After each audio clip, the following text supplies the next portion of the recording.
বন্ধু পরম গুরু হে শ্রী কৃষ্ণায় নমঃ।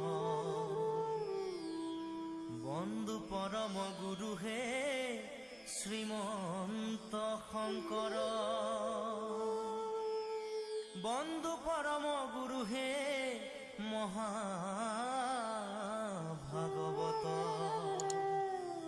প্রথম দ্বিতীয় স্কন্ধে শরণ দুতয়।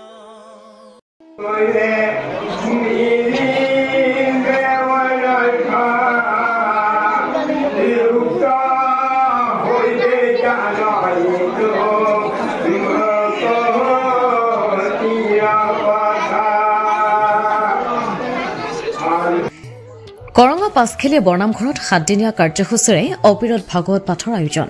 বিগত বছৰৰ দৰে এই বছৰো সদৌ পাঁচখেলীয়া আৰু পাৰ্শ্বৱৰ্তী গাঁৱৰ ৰাইজৰ লগতে সমগ্ৰ বিশ্বৰ জনগণৰ বিশ্ব শান্তিৰ বাবে ভাগৱত পাঠ আয়োজন কৰি আহিছে। উল্লেখযোগ্য যে প্ৰতিদিনাই যথেষ্ট ভক্তপ্ৰাণ ৰাইজৰ ভিৰ দেখা পোৱা গৈছে। সামৰণিৰ নিশা টিয়ক কেন্দ্ৰীয় সাংস্কৃতিক মঞ্চৰ দ্বাৰা পৰিৱেশিত হ'ব মহাপুৰুষীয়া নাট গ্ৰাহ গজেন্দ্ৰ।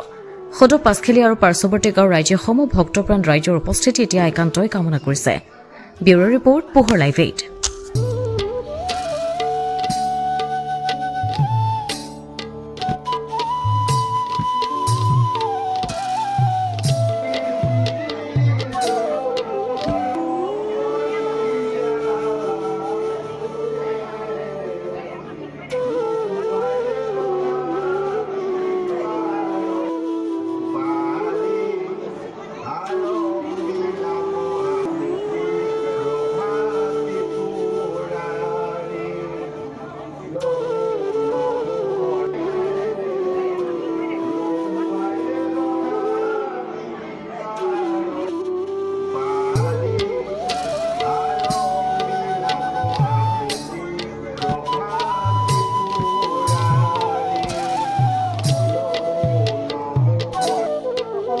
বৰ্তমান এই পাঁচখেলীয়া বৰনামঘৰৰ যি ভাগৱত পাঠ মহান অনুষ্ঠান ভাগিত বৰ্তমান উপস্থিত আছো আৰু মোক সতীৰ্থ আপোনালোকক দেখাব ইয়াত যি এই উদযাপন সমিতিৰ বিষয়ববীয়াসকল মোৰ লগত উপস্থিত আছে। আমি তেওঁলোকৰ সম্পৰ্কে কিছু কথা জানিবলৈ চেষ্টা কৰিম, যিহেতু ইতিমধ্যে একাদশ স্কন্ধৰ যি ভাগৱত পাঠ সেই ভাগৱত পাঠ ইতিমধ্যে আৰম্ভ হৈছে। আমি পোনপ্ৰথমে আপোনাৰ ওচৰলৈ আহিছোঁ আৰু কৃষ্ণ সেৱা ধৰিছোঁ। কওকচোন কি সুন্দৰকৈ আপোনালোকৰ এই কাৰ্যসূচী চলি আছে, কাইলৈ অন্ত পৰিব, গতিকে কি ক'ব? আমাৰ এই পাঁচখেলীয়া বৰনামঘৰত যোৱা 15 মাৰ্চৰ পৰা বৈকুণ্ঠৰ কল্পতৰু শ্ৰীমদ ভাগৱত শাস্ত্ৰভাগ অবিৰতভাৱে ইয়াত শ্ৰৱণ কীৰ্তন হৈ আছে।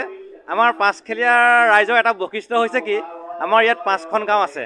5খন গাঁৱৰ এয়া হৈছে পাঁচখেলীয়া বৰনামঘৰ আৰু সেই বৰনামঘৰতে আজি পঞ্চবাৰ্ষিকভাৱে সপ্তাহজোৰা বৈকুণ্ঠৰ কল্পতৰু শ্ৰীমদ ভাগৱত পাঠভাগ চলি আছে। আৰু আজি আপোনালোকো আহিছে, আমি আপোনালোককো অহাৰ কাৰণে ভাল পাইছোঁ। আৰু আজি ভকত বৈষ্ণৱৰ যথেষ্ট সমাগম হৈছে, আপোনালোকে দেখিছে।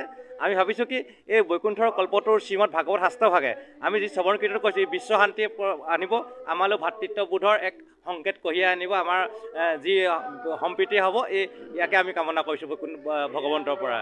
আৰু যিহেতু শেষৰ দিনা ভাওনা অনুষ্ঠিত হয়, কাইলৈ নিশ্চিতভাৱে আপোনালোকৰ হ'ব, কি ভাওনা অনুষ্ঠিত হ'ব অকণমান ৰাইজক জনায়? আমাৰ বৈকুণ্ঠৰ কল্পতৰু ভাগৱত শাস্ত্ৰৰ অন্তিম দিৱসত কাইলৈ গ্ৰাহ গজেন্দ্ৰ ভাওনাভাগ অনুষ্ঠিত হ'ব।